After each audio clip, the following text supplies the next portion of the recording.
The events of January 6th were perhaps the most polarizing acts of domestic terrorism in modern U.S. history. But was the insurrection an isolated incident, or does it represent what will become a recurring model for political outrage? According to an Axios poll conducted this week, 47% of Republicans and 70% of Democrats believe domestic terrorism attacks similar to January 6th are likely to occur again. As a result, U.S. counterterrorism experts caution that lone wolf attacks from far-right extremists may pose the most substantial threat this year. They believe the midterm elections may spur further political strife, including violence. Furthermore, experts warn that smaller, emerging extremist groups have become increasingly difficult to track and gather information on, since they typically lack formal structure or command. The fusion of political turmoil and imminent threats of violence begs the question: is the underlying sentiment that drove January 6th insurrection a historical moment in time or an active situation? Joining us to discuss is retired U.S. First Army Lieutenant General Russel Honoré. General Honoré, first of all, you were on did some of the work around trying to make sure that the Capitol building itself was secure and that this could not be replicated. Do you believe now that the U.S. Capitol today could prevent the same thing that happened on January 6th from happening again to that building? At this point in time, for that type of attack, if they follow the intelligence, see the crowd coming, and they are better prepared, they have more equipment to deal with non-lethals, and they have a direct line to the Secretary of Defense to request the National Guard. One of the recommendations we made from the 1/6 task force was that the Capitol Police Chief have the authority to go directly to the Pentagon and ask for the National Guard, as opposed to going through the Capitol Police Board. And then better than that, the legislation that was signed by President Biden last week allows them to go straight to the Secretary of Defense and bypass the Secretary of the Army, thereby taking two links out of that chain for requesting assistance in an emergency at the Capitol.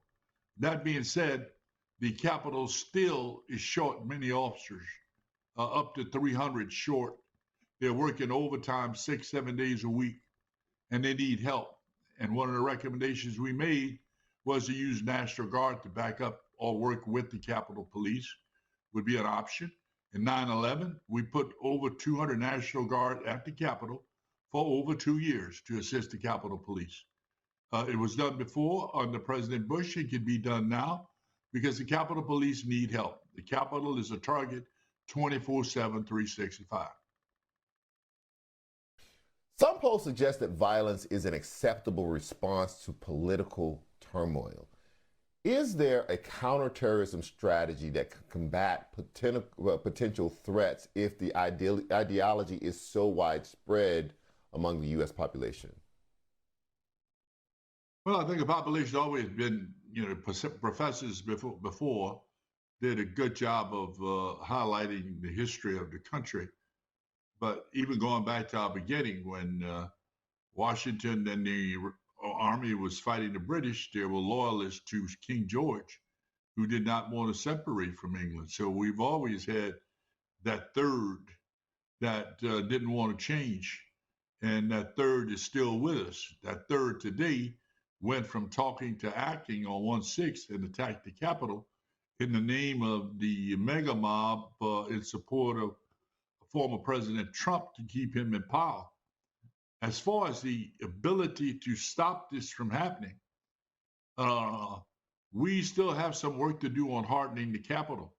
This attack was done with flagpoles and fire extinguishers. The next attack could be done with mortars, improvised mortars, or bombs. So we can't fight the last battle. We need to be prepared, increase the intelligence capacity, increase the number of police, reinforce the police with National Guard, Reinforce the Capitol with some of the hardened windows we recommended. That's never been done.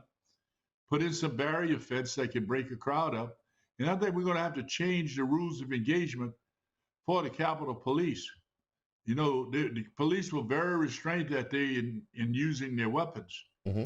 I think they're going to have establish a no penetration line. If you cross this line, you're going to get shot.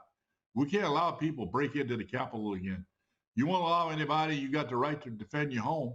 Those police have the right to defend that Capitol. We cannot have the Capitol overrun again in the spirit of what some would call a First Amendment, because that was not a First Amendment. That was a civil disobedience, and that was a terrorist attack. Right.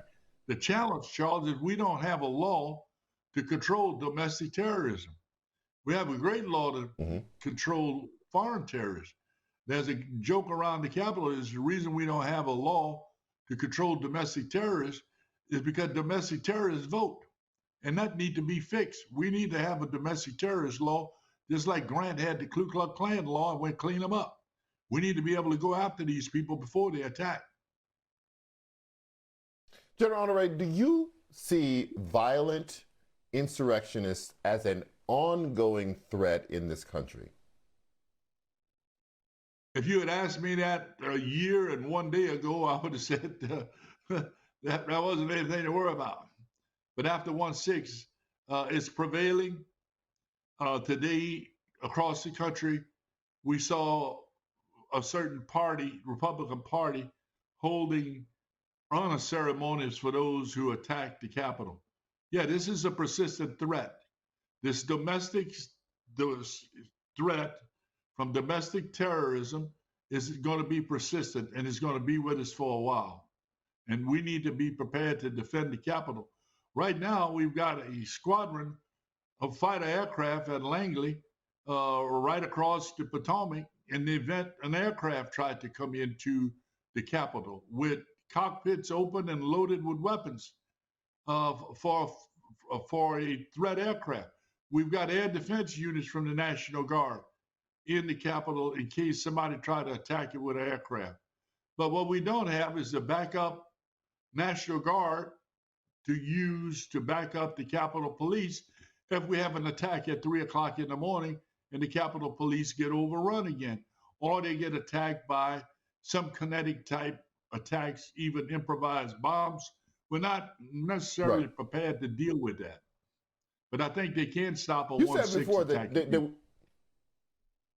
You said before that we may have to establish a kill zone. Like, if you pass this point, you will be shot. That's just the way it is. We have to protect the building.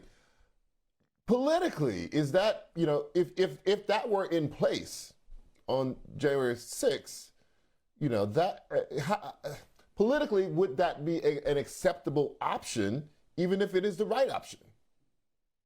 You know, in hard times, we've got to speak about the unspeakable. And then just doing the investigation, I had talked with many police officers and said, well, why didn't they use their weapons early to protect the interests of the Capitol? He said, well, we don't shoot people for breaking in a building. You break in my house, you get shot. We got a right to defend our family. And those police have a right to defend themselves. I just think it's time, while the conversation is hot, to relook the rules of engagement.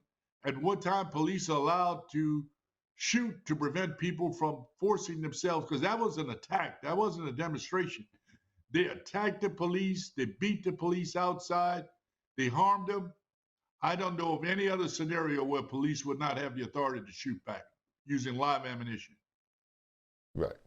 I've always contended that if those were black people storming the Capitol, they would have been dead, but that's just me. Lieutenant General Russel Honoré, thank you once again for joining us tonight. I really appreciate your time.